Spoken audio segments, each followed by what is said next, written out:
Assalamualaikum warahmatullahi wabarakatuh. Alhamdulillah rabbil alamin. Wassalatu wassalamu ala asyrafil anbiya'i wal mursalin. Sayyidina wa maulana Muhammadin sallallahu alaihi wasallam wa ala alihi wa ashabi ajmain. Subhanaka la ilma lana illa ma 'allamtana innaka antal alimul hakim. Rabbi shrah li sadri wa yassir li amri wahlul 'uqdatam min lisani yafqahu qawli, amma ba'd. Santriwan santriwati yang sangat saya cintai, Bapak Ibu kaum muslimin dan muslimat di mana berada, rahimakumullah yang berbahagia. Selamat bertemu kembali dengan Mujito Channel. Pada kali ini melanjutkan pengajian kita kitab Hadis Arba'in Nawawi yang sekarang sudah menginjak hadis ke-18. Marilah kita mulai pengajian pada malam hari ini, namun sebelumnya marilah kita bersama-sama untuk bertawasul membaca surat Fatihah ila khaddi Nabi Mustafa sallallahu alaihi wasallam wa alihi wa sahbihi wa azwajihi wa dzurriyyatihi wa ila jami' ikhwani min al-anbiya'i wal mursalin wasyuhada'i wassalihin wa ila jami'il muslimina wal muslimat wal mu'minina wal mu'minat al-ahya'i minhum wal amwat minal masyriqi wal maghribi wa ila al-mu'allif fil kitab wa musannif fil kitab wa man 'allamana wa jazana 'allamtaha wa likulli hajatin bi barakatil Fatihah. A'udzubillahi minasyaitonir rajim. Bismillahirrahmanirrahim. Alhamdulillahirabbil alamin arrahmanir rahim maliki yaumiddin. Iyyaka na'budu wa iyyaka nasta'in ihdinas siratal mustaqim. Siratal ladzina an'amta 'alaihim ghairil maghdubi 'alaihim waladdallin. Rabbighfirli wa liwalidayya wali jamil muslimina wal muslimat wal mu'mina wal mu'minat al-ahya'i minhum wal amwat minal masyriqi wal maghribi bi rahmatika ya arhamar alhamdulillahi rabbil alamin. Bismillahirrahmanirrahim. Qala al-muallifu rahimahullah ta'ala wa nafa'ana bihi wa bi ulumihi wa madana bi asri wa adda alaina mi barakati fid daraini amin. Bismillahirrahmanirrahim. Al-hadisus samina asyara utawi iku nerangake hadis kang nomor 18. Ini hadis Arba'in Nawawi. Kajian malam hari ini hadis Arba'in Nawawi yang ke-18. An Abi Zarrin, hadis jan ceritake saking Abi Zar Jundub bin Junadah wa bin Abdurrahman Mu'adz bin Jabal radhiyallahu anhuma an Rasulillah sallallahu alaihi wasallam qol ittaqillah haitsu ma kunta wa bi sayyatil hasanata tamhuha wa khaliqin nasa bi khuluqin hasanin wa Tirmizi wa qala hadisun hasanun wa fi ba'din nusakhi hasanun sahihun. An Abi Zarrin, saking hadis saking Abi Zar Jundub bin Junadah wa bin Abdurrahman lan hadis saking Abi Abdurrahman Mu'adz bin Jabal radhiyallahu muga-muga ridhoni sapa Allah Gusti Allah ridhoni lan huma dumateng karone Abi Zar wa lan Mu'adz bin Jabal ngan Rasulullah sallallahu alaihi wasallam, hadis saking Rasulullah sallallahu alaihi wasallam an Rasulillah sallallahu alaihi wasallam, saking Kanjeng Rasul sallallahu alaihi wasallam Shalla muga-muga paring tambahi rahmat takzim sapa Allah Gusti Allah ngalaihi dumateng Kanjeng Nabi wasallam lan muga-muga paring keselamatan sapa Allah dumateng Kanjeng Nabi. Kala dawuh sapa Rasulullah sallallahu alaihi wasallam, dawe itaki wedya sapa sira, itaki wedya sapa sira, wedi Allah ing Gusti Allah. Lek wedi haitsu makunta ing dalem endi panggonan tinemu sapa sira. Wa atbi pingil amar memang wa atbi lan ngenut mburenono sapa sira, ngenut mbureni as-sayyi'ata ing perkara ala al-hasanata ing perkara bagus. Perkara bagus tamhu maka bisa ngleburake, boleh. Tamhu mongko bisa ngilangake, boleh. Tamhu mongko bisa ngilangi apa as-sayyi'at ha apa al-hasanat ha ing sayyi'ah.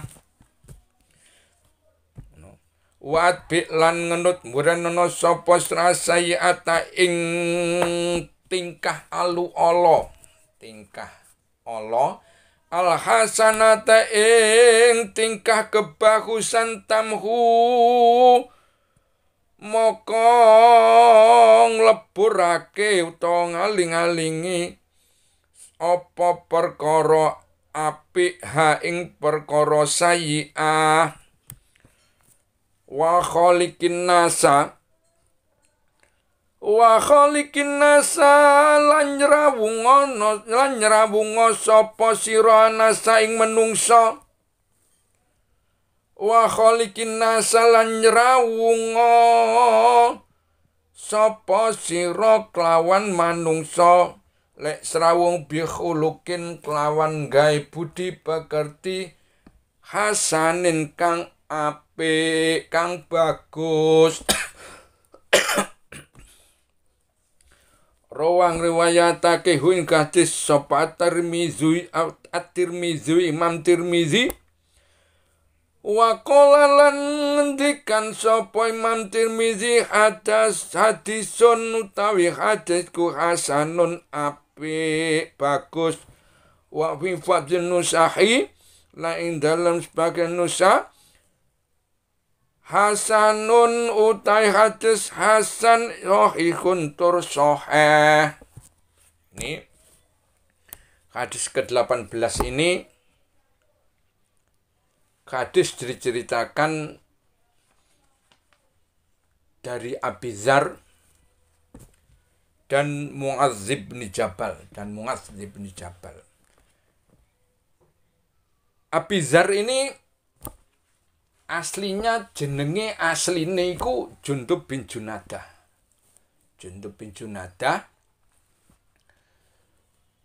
Ini termasuk sahabat Rasulullah sallallahu alaihi wasallam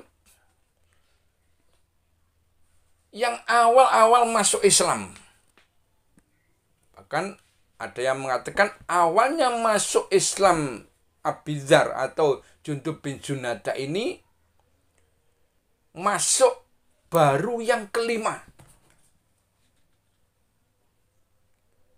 Jadi masa itu masih Rasulullah Shallallahu Alaihi Wasallam berdakwah dengan sembunyi-sembunyi, belum secara terang-terangan di Mekah sana.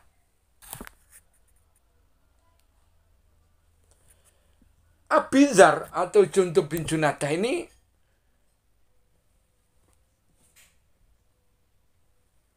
orang dari suku Ghifar. Suku Ghifar itu terletak di antara Mekah Al-Mukarramah dengan Madinah. Di sana ada suku namanya suku Ghifar. Suku Ghifar terkenal dengan orang yang keras. Suku Ghifar dengan terkenal dengan penyamun, perampok, liwat dari Madinah ke Mekah, saudagar yang dari Madinah ke Mekah maupun sebaliknya dari Mekah ke Madinah, kok liwat suku Ghifar, wis pakai pilih nyawa apa bondo. Itu zaman dulu. Nah, contoh bicara Abi Zifar Abizar ini juga seorang perampok terkenal dulunya. Tapi dia di dalam hatinya itu terdapat hatinya sangat mencintai kepada beribadah. Walaupun beribadahnya waktu dulu belum beribadah secara islami. Dia beribadah waktu dulu masih di menyembah berhala-berhala. Lata, Uzza, sesembahnya. Abu Ghifar juga begitu. Tapi dikala itu baru dengar di telinganya bahwa di Mekah Al-Mukarramah ada orang yang baru membawa agama Islam baru. Abu Ghifar nih penasaran. Jadi dia langsung pergi ke Mekah akan menemui orang yang membawa agama baru, yakni Rasulullah SAW. Tapi dia belum tahu agamanya apa, belum tahu waktu itu. Langsung dia ke Mekah. Nah, sampai di Mekah,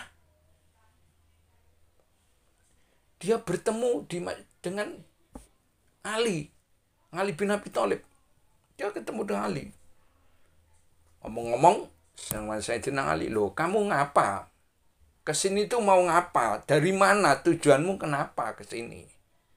Nah, memang namanya hidayah dari Allah Subhanahu wa taala.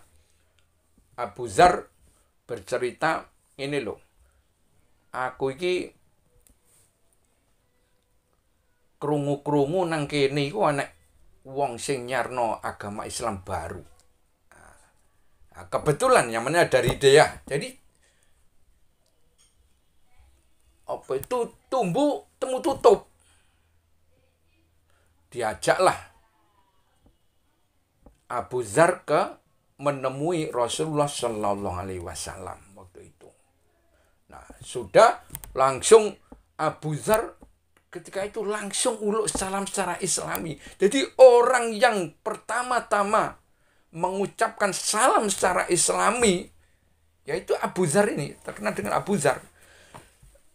Abu Dzar uluk salam kepada Rasulullah SAW ini yang pertama uluk salam secara Islami. Lalu dia langsung bersyahadat masuk agama Islam. Tapi ironisnya begitu sudah pulang dia ke masjid dulu. Nah, di situ langsung bengok-bengok. Langsung bersyahadat mengajak pada orang-orang yang belum beragama Islam waktu itu. Otomatis wong di sana dulu belum ada orang yang masuk Islam banyak gitu. Dia sembahnya masih Lata, Uzza, coba berhala. Abu Dzar, aku syahadat asyhadu an la ilaha illallah, masuk Islam. Dia mengucapkan mengajak agama Islam dengan terang-terangan. Otomatis banyak orang mangkel, orang pegel, jenenge wis gak seneng. Gebuki Abu Dzar ini, Abi Dzar ini digebuki sampai semaput. Nah, kebetulan ada Abbas bin Abu Thalib menolong beliau, ditolong. Weh, hati-hati loh jari Abbas. Iki wong suku Ghifar loh. Hati-hati awake dhewe iki. Iki sampai wong suku Ghifar iki sangka Ghifar iki Abu Dzar iki. Lek sampai iki mati, waduh awake dhewe temen. Liwat kono wis mati ngono Yohan. Ngono wedi kabeh wong mari terus diajak ke Rasulullah SAW.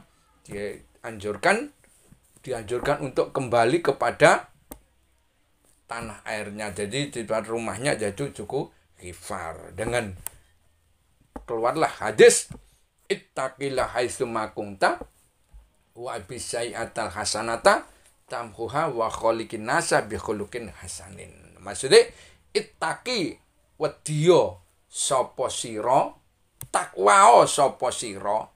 Ini maksudnya sebenarnya itu mukhatabnya kepada Abu Dzar. Ittaqi takwa sapa Abu Dzar sira. Nah gitu.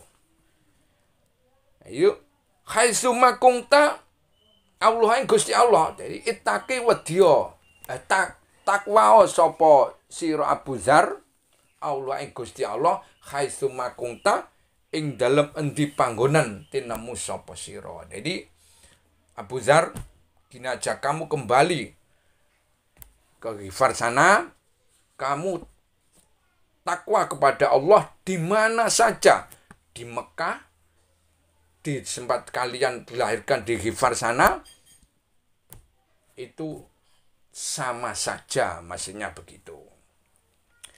Dengan lafaz ittaqi, ini fi'il amar, dari lafaz ittaqi ini, dari lafaz waqi wikoyatan, ini takwa. Ada yang mengatakan takwa adalah takut begitu saja. Takwa ini takut. Bukan berarti takut pada Allah terus sing kita nang jero lemari, ono Gusti Allah. Takut aku. Bukan begitu. Saya takut pada Allah. Mlebu nang kamar dikunci. Omah dikunci, di rumah dikunci. Takut pada Allah bukan begitu. Takut kepada Allah yaitu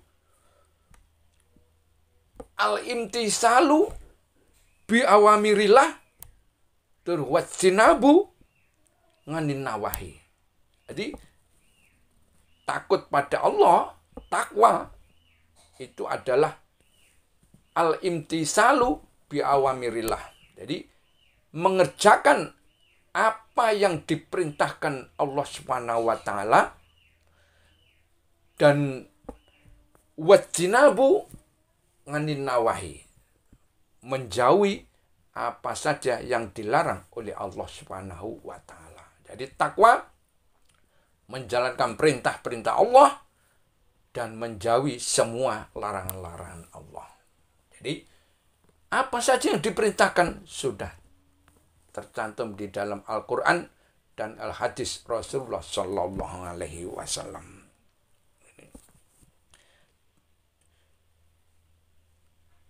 Yang perlu digarisbawahi ini haitsuma kunta. Takutlah kalian kepada Allah Subhanahu wa taala di mana saja, kapanpun waktunya. Ini haitsu ini zorobnya, zorob makan di mana saja berada, dan zorob zaman kapan saja. Jadi kalau kita membawa sifat ketakwaan dari Allah SWT ini, kalau takwa kepada Allah SWT, kita sebagai adik-adik, sebagai santri, sebagai pelajar, kalau memang ada rasa takwa di dalam hatinya, takut kepada Allah, otomatis akan melakukan apa yang diperintahkan Allah kepada gurunya, dan yang diperintahkan gurunya, diperintahkan ustadznya akan dilakukan. Apa yang dilarang gurunya, otomatis dilarang oleh ajaran Islam, dilarang oleh Al-Quran hadis, akan menjauhinya. Ini bagi pelajar, bagi santri. Kalau mempunyai takwa, yang pedagang, kalau pergi ke pasar, takwanya dibawa. Jangan ditinggal di rumah. Oh iya, kalau saya mempunyai rasa takwa kepada Allah Subhanahu wa taala, seorang pedagang dibawa ke pasar, sampai sifat ketakwanya tidak dibawa ke pasar, akan mengurangi timbangan, akan mengurangi kecurangan, timbangan dikurangi, dodol deli dicampuri ambek krikil, Kan ada. Ini namanya tidak ada rasa ketakwaan terhadap Allah Subhanahu wa Ta'ala. Sebagai pejabat, di bawah takwaannya ini, jangan ditinggal di rumah, ojo dicantol nang dinding omah, digawa nduk kantor, biar tidak mengurangi angka-angka di kantor. Ingat, satu angka saja itu bisa merugikan masyarakat lain, rakyat lain. Takwa. Dan takwa ini orang yang mempunyai sifat takwa, orang yang muttaqin. Ini. Orang yang muttaqin ini akan dicintai oleh Allah Subhanahu wa Ta'ala. Buktinya surat Al-Imran ayat 76, fa innallaha yuhibbul muttaqin. Fa innallaha mongko temen setune Gusti Allah iku yuhibbu demen sapa Allah al-muttaqina ing wong-wong kang takwa, ing wong-wong kang wedi maring Gusti Allah. Jadi orang yang mempunyai sifat takwa, orang muttaqin akan dicintai oleh Allah SWT. Wong lek wis dicintai Allah, wis apa ae keturutan. Itu. Wong lek dicintai Gusti Allah, kon njaluk apa, minta apa akan terpenuhi. Itu. Akan terpenuhi. Buktinya apa? Surat At-Talaq ayat 2. Wa may yattaqillaha yaj'al lahu makhraja. Ayat nomor 2, ayat 2 dari surat At-Talaq adalah wa may yattaqillaha yaj'al lahu makhraja. Duwe problem apa? Kamu punya problem apa? Kalau di dalam dirinya ini termasuk orang yang muttaqin, orang yang takwa kepada Allah Subhanahu wa Ta'ala, solusi takwa ini akan memecahkan segala apapun yang tidak terpecahkan. Ya jangan mongkon dadekake sapa waman utai sapa niku yattaqi wedi sapa Allah. Awas sapa man Allah Gusti Allah may taqillah ya jangan mongko bakal ndadekake. Ini fiilnya fiil mudhari, ya jangan mongko bakal ndadekake sapa Allah lahu maring man yang bertakwa tadi makhrojan keluaran, pemecahan, makhrojan pengeluaran. Jadi apa problemnya? Orang muttaqin, orang yang takwa kepada Allah SWT, problem apapun bisa terpecahkan. Rezeki, bingung, Allah akan mencukupi. Allah akan mencukupi. Ayat selanjutnya adalah wa yarzuqhu min haitsu la yahtasib. Wa yarzuqhu min haitsu la yahtasib. Ini masih surat At-Talaq tadi ayat 3. Wa yarzuqhu, dan Allah bakal paring rezeki. Lek paring rezeki min haitsu la yahtasib. Wis sangko arah parane mbok karo. Pokoke lek awakmu bingung mangan, bingung duit, paribasane bingung apapun, takwa ini tanamkan di dalam hati, otomatis wayarzuku min haitsu la yahtasib. Surat At-Talaq ayat 3-nya akan terpenuhi, akan dicintai Gusti Allah, akan dipenuhi rezekinya, problem apapun akan terpecahkan bagi orang yang muttaqin, orang yang bertakwa kepada Allah Subhanahu wa taala. Ini yang ittaqilah haitsuma. Ittaqilah haitsuma ini memang haknya pada Allah. Hanya pada Allah.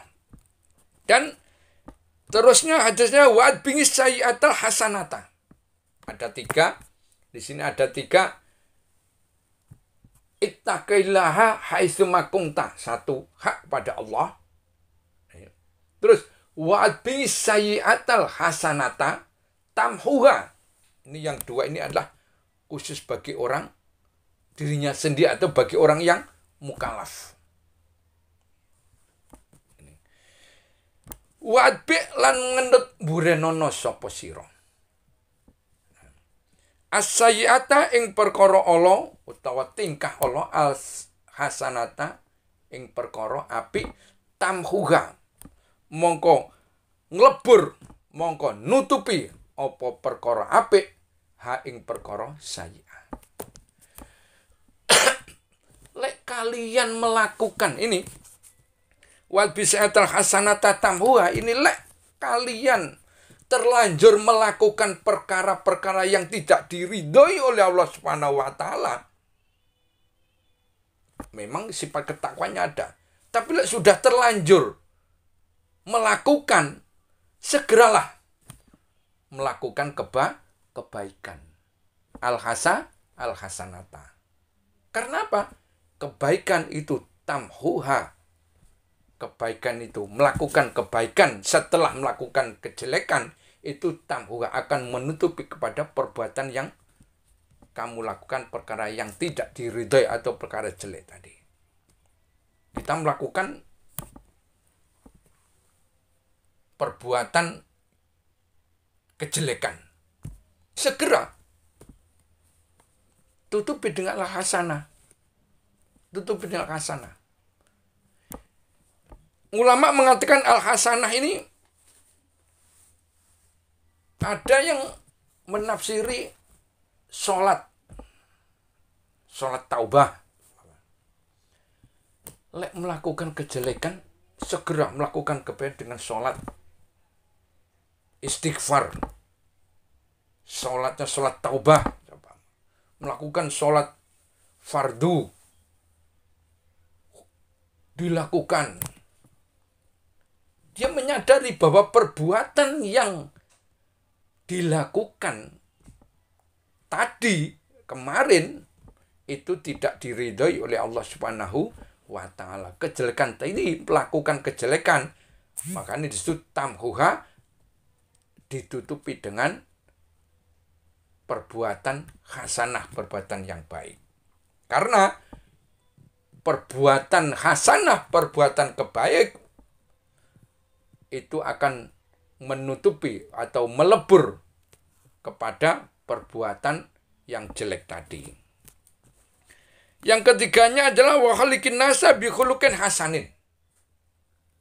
Ini haknya ngibad.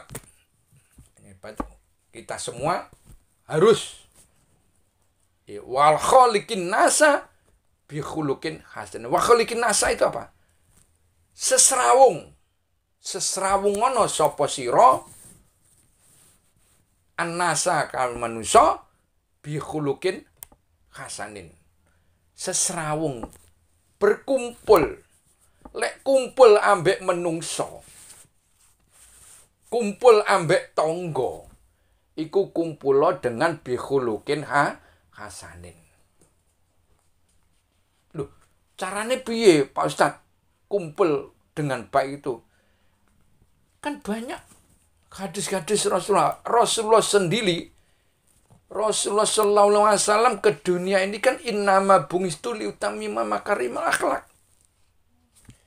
Ini hadis Rasulullah, saya diutus ke dunia ini liutamima makarim akhlak, untuk menyempurnakan budi pekerti.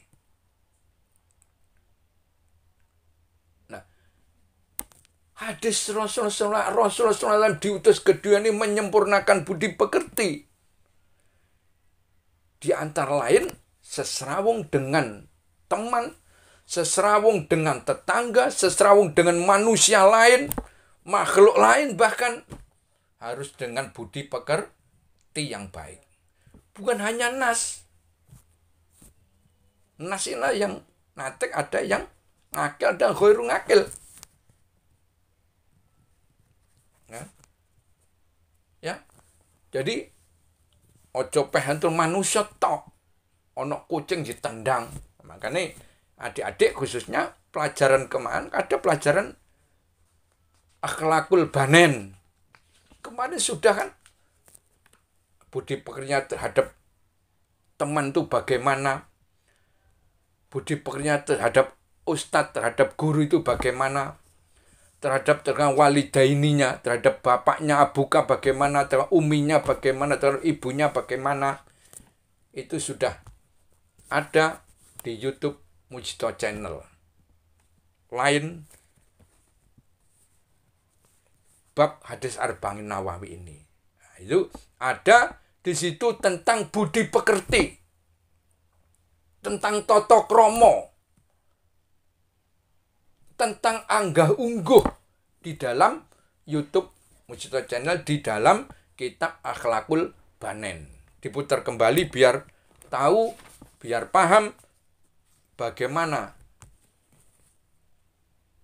wa kholiqin nasa bi khuluqin hasanin. Seserawung ambek manungso iku kudune bi khuluqin hasan, dengan budi pekerti sing apik. Jadi kumpul dengan manusia, bergaul dengan manusia itu dengan pergaulan yang baik. Ini yang ketiga. Demikian pengajian pada malam hari ini. Semoga bermanfaat khususnya kepada pribadi saya dan umumnya kepada kita semua. Minta maaf apabila ada kekurangan. Saya akhiri. Wabillahi taufik ila aqwamit thoriq. Wassalamualaikum warahmatullahi wabarakatuh. Kalamun qadimul la yumallu sama'u